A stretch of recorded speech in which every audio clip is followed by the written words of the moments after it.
Welcome to Endurance Strong. Here we continue our deep dive into training zones for endurance athletes. Enjoy.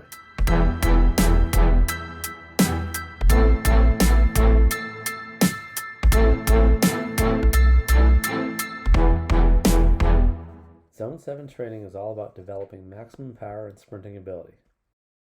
Needing to go into an all-out sprint is basically only necessary for cycling races, where cyclists ride in a pack most of the race and end up using strategy and sprinting ability at the end.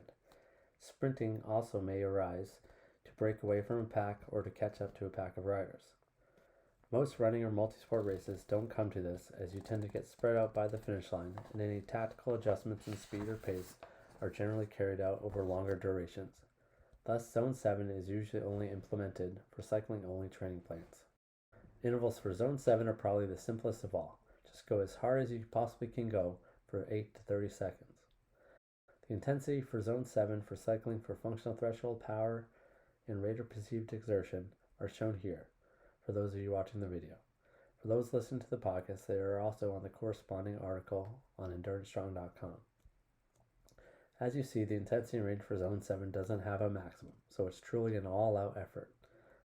There's no need to watch your power during the interval though, as this will only distract you from giving your maximum effort.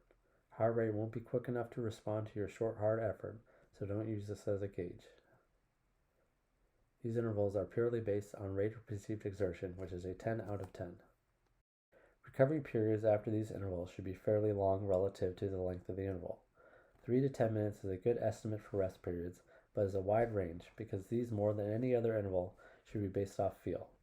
When you feel you are recovered enough to perform another all-out sprint, then that's how long your recovery should be. A basic Zone 7 workout is again pretty straightforward, but there are various ways to shake them up and make them specific to your particular cycling discipline. For starters, 8-second sprints feel very different than 20-second sprints, which feel very different than 30-second sprints. Your workout can focus on one length or involve a variety. You can sprint while remaining seated, while standing, or progress from seated to standing during your sprint.